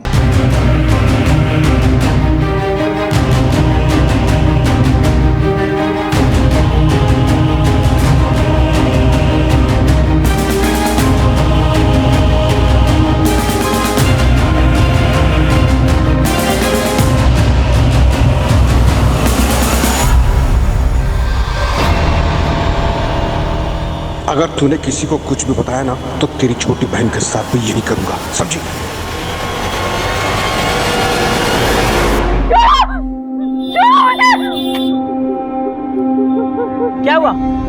रो क्यों रहे हो आप? मेरे पास बताना, मुझे बता।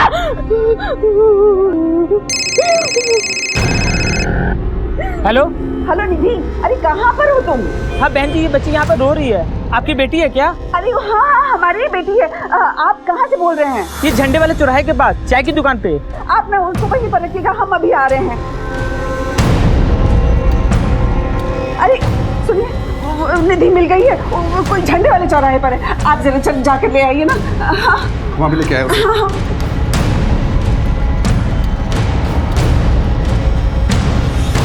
एक तो तुम्हारी लापरवाही की वजह से वो बैग पुलिस के हाथ लग गया और तुम हमें पैसों के लिए फोन कर रहे हो। भाई जब तुमने हमें उस बैग के बारे में बताया नहीं तो हमको कैसे पता चलेगा उस लड़की के पास कोई बैग था? आइंदा से हमें पैसों के लिए फोन मत करना, समझा? भाई मगर हेलो हेलो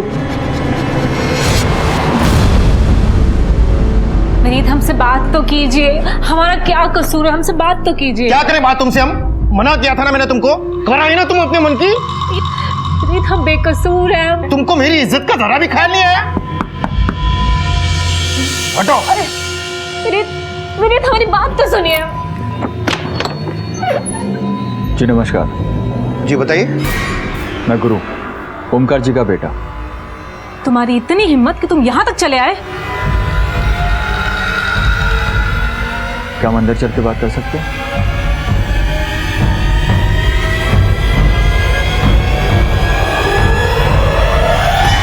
देखो विनीत, तुम लोगों ने जो करना था वो कर लिया। अब बताओ आगे क्या करना है? हमारे ही घर आकर हमें धमकी दे रहे हो? इतनी हिम्मत हो गई तुम लोगों की? नहीं, हमारे पिताजी निर्दोष है। तुम्हारी बीवी ने जो आरोप लगाए उन पर वो बिल्कुल बेबुनियाद है और डीएनए रिपोर्ट में साफ हो जाएगा। लेकिन तुम्हारी बीवी के मेडिकल रिपोर्ट आने के बाद तुम्हारी बहुत बेइज्जती हो जाएगी। इसलिए बेहतर यही है कि तुम केस वापस ले लो, बाकी हम आपस में समझ लेंगे। अच्छा, तो तुम यहाँ पर हमें खरीदने आए हो? कह रहे हैं तुम दोनों बाप बेटे को हम जेल भिजवा के रहेंगे, और नहीं भिजवाना तो हमारा नाम भी किरण नहीं। तुम एक काम करो, चलो अंदर चलो। हम क्यों अंदर जाएं? अंदर चलो तुम। हम कह रहे हैं जेल भिजवा के रहेंगे इन दोनों। अंदर जाओ, चलो। ठंडे दिमाग से सोचो भाई, समझदारी इसी में है कि तुम केस वापस ले लो। देखो अगर तुम केस वापस नहीं लेते तो तुम्हारी बेइज्जती होनी तो तय है, ऊपर से जो मैं पैसे दे रहा हूँ वो भी नहीं। तो जितने पैसे तुम्हें मिले केस करने के लिए उससे डबल मैं दूंगा। ठीक है, कितने पैसे? 5 लाख। 10 लाख चाहिए।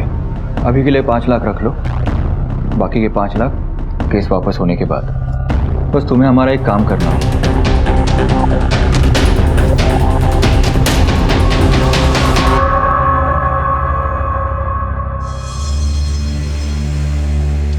किशन की कलाई पे जो धागा बंधा है उसे निकाल कर किसी पेड़ पर बांध और ये नया धागा उसकी कलाई पे बांध। जी बाबा जी। सूर्यदेव बाबा की जय। सूर्यदेव बाबा की जय। बाबा जी, वो निधि का भी ना दिमाग थोड़ा फिर गया है, भाग गई थी घर से। कुछ करिए बाबा जी। यहाँ आओ बेटी। निधि जाओ, बाबा बुला रहे हैं। बाबा से आशीर्वाद लो।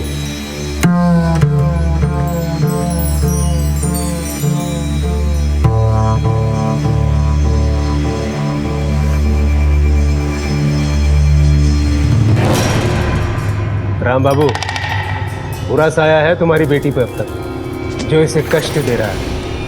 अगर चिंता की बात नहीं, हम है ना, बस हमारे बताए हुए मार्ग का अनुसरण करो। जो आ गया बाबा जी, आप जैसा कहेंगे हम बिल्कुल वैसा करेंगे। सूर्यदेव बाबा की जय। सूर्यदेव बाबा की जय। सूर्यदेव बाबा की जय। हमसे बहुत बड़ी गलती हो गई जो हमने ओमकार बाबा पर इल्ज़ाम लगाया। ये सब हमने लालच में किया, हमें पैसे मिले थे ये सब करने के लिए। अब हम अपना केस वापस लेना चाहते हैं। कानून का मजाक बना रखा आप लोगों ने। जानते हैं इस काम के लिए आपको जेल भी हो सकती है। सर माफ कर दीजिए, हमें गलती हो गई हमसे। दरअसल हम पैसों की लालच में आ गए थे। एक आदमी घर पे आया था, कहा कि बाबा ओमकार पर आरोप लगाना, पैसे मिलेंगे, तो बस उसकी बातों में आ गए सर। कौन था वो आदमी? पता नहीं सर, नाम नहीं बताया उसने। नमस्कार। नमस्कार। देख लिया सर, हमने तो आपको पहले ही कहा था, हमारे पिताजी को बदनाम करने के लिए झूठा केस किया इन लोगों ने। जब इन्हें पैसे मिले झूठा केस करने के लिए तो उन्होंने केस कर दिया, और जब हमने पैसे दिए तो नतीजा आपके सामने ही है सर। देखिए, अगर आप चाहे तो इनके खिलाफ मानहानि का दावा कर सकते हैं, आपको झूठे केस में फंसाने का जुर्म है। नहीं सर, किरण ने अपनी गलती मान ली, हमारे लिए बात यही खत्म हो जाती। जैसी आपकी मर्जी, आप लोग जा सकते हैं, लेकिन आइंदा आपने ऐसा कुछ किया तो जिंदगी भर जेल में सड़ते रहोगे। ओमकार जी, आपका ऐसा कौन सा विरोधी जो आपके पीछे पड़ा हुआ है? बाबा सूर्यदेव। बाबा सूर्यदेव? वो ऐसा क्यों करेंगे? नाम का बाबा है सर, असल में बाबा के भेष में जमीन का दलाल है।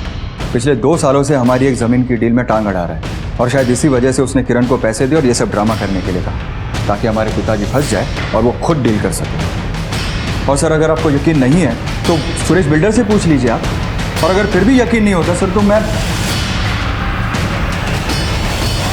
सर, ये जमीन एक ट्रस्ट की है। 2 साल पहले गुरु इस जमीन का सौदा करवाने हमारे पास आया था, और सौदा हो भी गया था, मगर कुछ लोग फिर आके यहाँ पर बस गए। अब ना ही कहीं जा रहे हैं और ना ही जमीन को बिकने दे रहे हैं। कौन है ये लोग? सर, ये सूर्यदेव बाबा के भक्त हैं। जब भी जमीन के सौदे की कोशिश होती है, सूर्यदेव बाबा मामले को धार्मिक रूप दे देते हैं। इसी बात को लेकर गुरु और सूर्यदेव में विवाद है।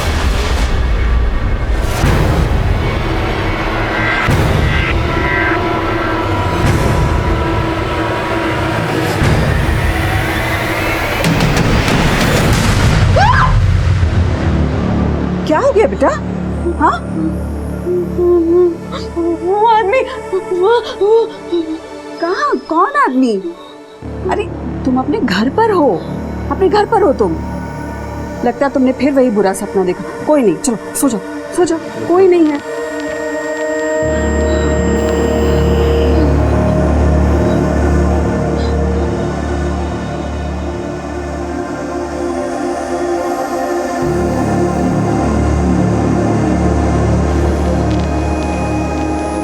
सर, गुरु सही कह रहे हैं, ये जमीन की आपसे रंजिश का मामला है।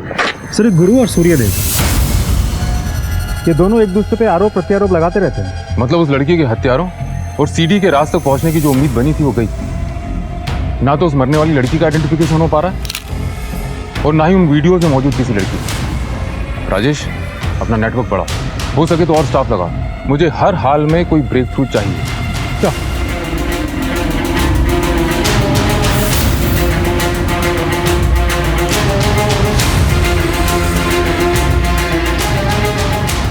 भैया, एक 10 रुपये वाला साबुन दे दो। सुनो, पहचानते हो इनमें से किसी को? नहीं, इनमें से मैं किसी को नहीं जानता। तुमने देखा इनमें से किसी को?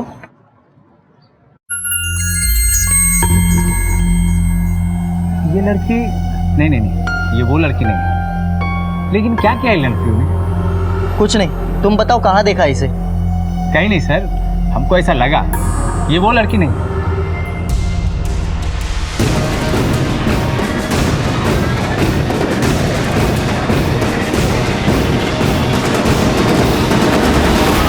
राम बाबू, तुम्हारी बेटी निधि को पुलिस ढूंढ रही है क्या? है? पुलिस क्या ढूंढेगी उसे? अरे हमको क्या पता, एक पुलिस वाला कुछ लड़कियों का फोटो लेके घूम रहा था बाजार में, तो हम देखें तो उसमें से एक फोटो तुम्हारी बेटी निधि के जैसे लग रही थी।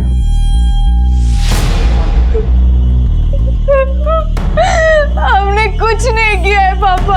अगर तूने कुछ नहीं किया है तो पुलिस क्यों ढूंढ रही है तुझको? इसीलिए भागी थी ना घर से? अरे ये बीमार है, क्यों मार रहे हैं इसको? अरे तुम तो चुप ही रहो, ये बीमारी का ना सिर्फ नाटक है, इसको तो मैं। अरे अब छोड़िए, उसको पीट रहे हैं। हाँ, मुरारी भैया से भी तो गलती हो सकती है ना पहचानने में। पापा, हम सच कह रहे हैं, हमने कुछ भी नहीं किया है। एक बात कान खोलकर सुन लो तुम दोनों, अगर हमें पता चला ना कि इसने सही में कुछ किया है, जान से मार देंगे इसे।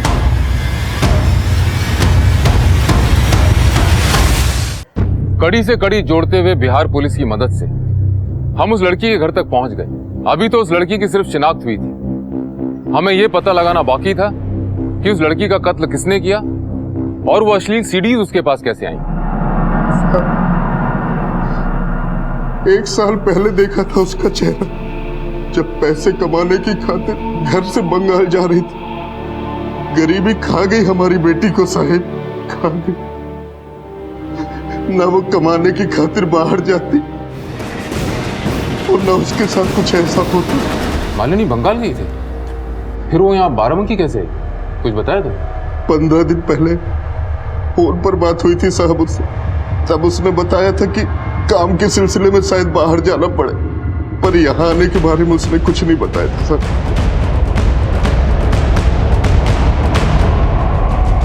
ओम शांति, सदा सुखी।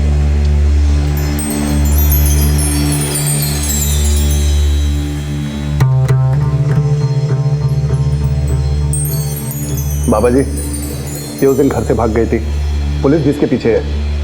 कुछ करिए बाबा जी, बहुत परेशान हैं हम लोग बाबा जी। राम बाबू, आपके बच्चों पर बुरा साया है। पहले किशन और अब निधि, दोनों उस साये में सही समय पर अगर उपचार नहीं किया गया तो आपकी छोटी बेटी विधि, वो भी उसकी छाया में आ जाएगी। हमें बचा लीजिए बाबा जी, अब जैसा कहेंगे हम वैसा करने के लिए तैयार हैं बाबा जी। ठीक है, तुम सब बाहर जाओ, हमें एकांत में निधि की शुद्धि करनी पड़ेगी। माँ मुझे यहाँ नहीं रहना, मुझे इसके पास नहीं रहना। जैसा बाबा जी कह रहे हैं ना वैसा करो, समझी?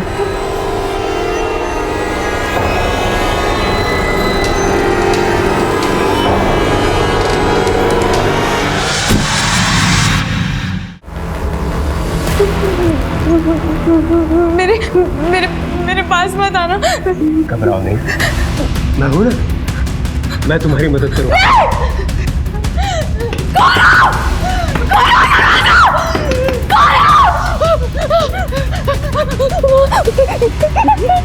मुझे यहाँ नहीं रहना, मुझे इसके पास नहीं रहना। क्या हुआ बेटा, रो क्यों रही? हम तो तुम्हारी शुद्धि कर रहे थे। मुझे कोई शुद्धि नहीं करवानी।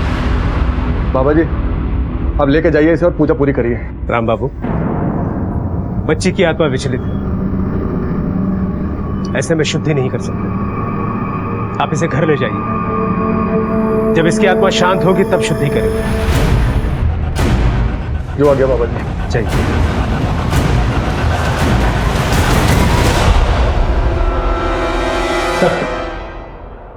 सीरीज में से इन 3 लड़कियों की पहचान कर ली गई है।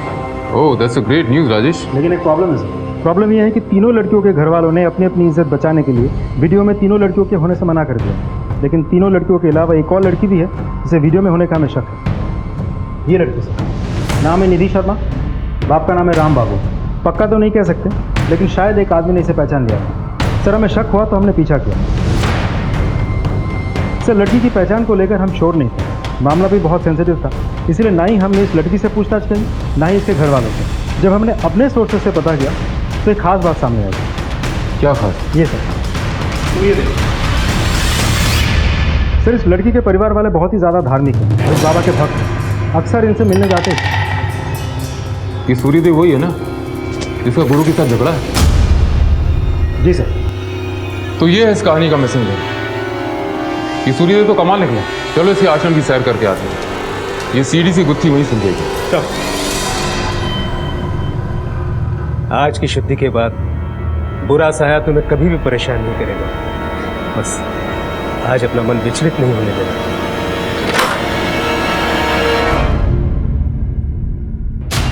आप लोग यहाँ क्या कर रहे हो? आश्रम का एक कोना छान मारो। आश्रम की छानबीन कैसे कर सकते हैं? आपके पास वारंट है? बाबा, पुलिस को अपना काम करने दीजिए। सर ये नहीं दिया। निधि बेटा, हमें आपसे कुछ बात करनी है।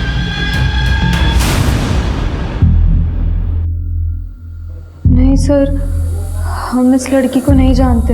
देखो, डरने की कोई बात नहीं है। शुरू से बताओ तुम्हारे साथ क्या हुआ। सर हमारे पापा उस बाबा को भगवान मानते थे। उस बाबा का कहा हुआ है हमारे पापा के लिए सब कुछ होता था। हमारा भाई हमेशा से पागल नहीं था सर, लेकिन उसको डॉक्टर के पास ले जाने के बजाय पापा उसे बाबा के पास लेकर गए। पापा को लगता था किसी ने हमारे परिवार पर जादू टोना करके रखा और वो जादू टोना करने के बाद ही ठीक होगा। पापा तो हमें उस बाबा के पास विश्वास करके लेकर गए थे, पर वो कहाँ जानते थे कि हमारे साथ वो। तुम्हें पक्का यकीन है कि यही बाबा तुम्हारे साथ गलत काम करता था? हाँ सर। साहब, हमें अगर पता होता कि वो बाबा हमारी बच्ची के साथ ऐसा कुछ करेगा तो हम क्यों लेके जाते वहां पर?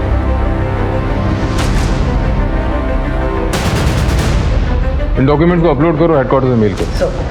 सर, मेरे मर्डर वाली लोकेशन की उस रात की सारी एक्टिव मोबाइल नंबर्स की लिस्ट। सर, इसमें सूर्यदेव और ओमकार के नंबर्स तो नहीं है, लेकिन एक नंबर है जो हरदोई के किसी हिस्ट्री शीटर अमित डोगरा के नाम का है। ये अमित डोगरा की लोकेशन हरदोई में ही है। हमने हरदोई पुलिस को इन्फॉर्म कर दिया। उस रात अमित डोगरा लगातार एक नंबर से संपर्क में था। किस नंबर से?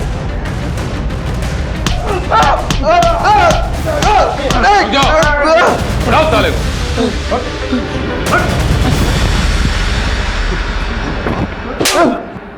250 से ज्यादा लड़कियों और बच्चियों के साथ बलात्कार किया है तूने। बोल, किरण के साथ भी तूने बलात्कार किया था ना? सर, मैंने नहीं किया किरण के साथ बलात्कार। फिर किसने किया था? हाँ।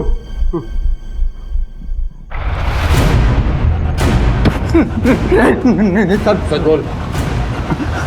बता दे सर, हमने किसी लड़की के साथ कोई गलत काम नहीं किया था सर। सारी लड़कियों के साथ गलत काम पिताजी करते थे साहब। हम तो बस उनके गलत कामों पर पर्दा डालने का काम करते थे सर।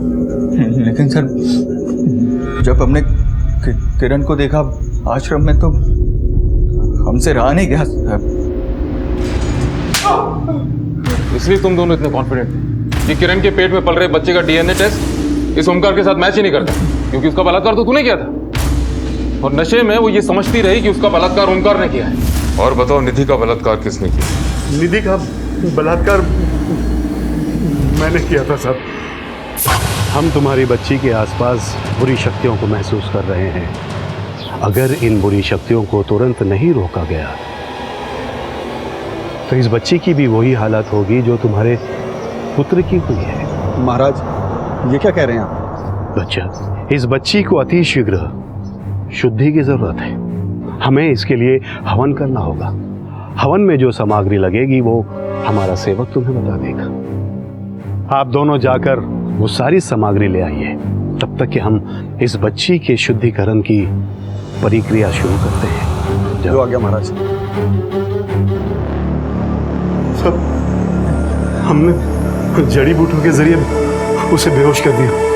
उसके बाद बलात्कार के और तुम दोनों का ये सिलसिला हमेशा ऐसे चलता रहे। ये तो अच्छा हुआ कि मालिनी तुम्हारी चुंगल से भाग गई और वो सीढ़ीज हमारे हाथ लग गई। कि मालिनी तो तुम्हारी भक्त भी नहीं थी, तो तुम तो गाई कैसे? वो अमित हमारे प्रॉपर्टी के सारे टेढ़े काम अमित करता था साहब। इसलिए नौकरी के बहाने पापा को खुश करने के लिए वो मालिनी को हमारे यहाँ पर छोड़ गए थे।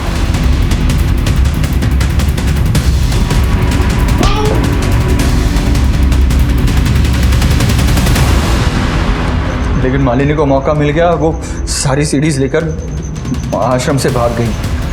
मालिनी हमारे लिए खतरा बन चुकी थी, इसलिए हमने अमित को उसे खत्म करने के लिए कहा। लेकिन वो बैग तुम्हें नहीं मिला।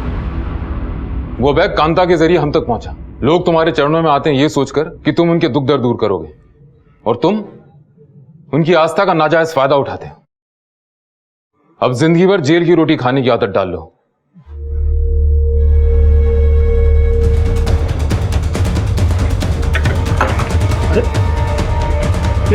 क्या हो सकता? निधि के साथ हुए शारीरिक शोषण को किसी ने महसूस क्यों नहीं किया? और यही बात लागू होती है उन 250 लड़कियों पर। ऐसा तो हो ही नहीं सकता कि अपराध ने होने से पहले दस्तक न दी हो। मालिनी अपने परिवार के संपर्क में नहीं थी और परिवार में भी किसी को इस बात की परवाह नहीं थी। नतीजा, उसकी मौत हो गई। निधि का बाप राम बाबू कई दस्तक मिलने के बाद भी चौकन्ना नहीं हुआ, बल्कि दूसरे बाबा के पास ले जाने लगा। उसने अपनी बेटी के दर्द को अनदेखा कर दिया। उसने कभी यह जानने की कोशिश नहीं की कि ओमकार बाबा बंद कमरे में निधि के साथ करता क्या है। दुनिया कहां से कहां पहुंच गई, लेकिन आज भी इस दुनिया में ऐसे लोग हैं जो बाबाओं और तांत्रिकों के चक्कर में पड़े। वो कर्मों के बजाय कर्म कांडों में विश्वास करते। नतीजा ऐसे बाबा उनका फायदा उठाते हैं। याद रखिए, आपके अंधविश्वास से इन ढोंगी बाबाओं की दुकानें चलती हैं। हर दस्तक को पहचानिए, सुरक्षित रहिए। फिर मिलेंगे एक और नए केस के साथ। तब तक देखते रहिए क्राइम पेट्रोल दस्तक। मकसद बताना नहीं, बचाना है। क्राइम पेट्रोल्स के और भी दिलचस्प कहानी देखने के लिए हमारे चैनल को सब्सक्राइब करें और बेल आइकॉन दबाना न भूलें।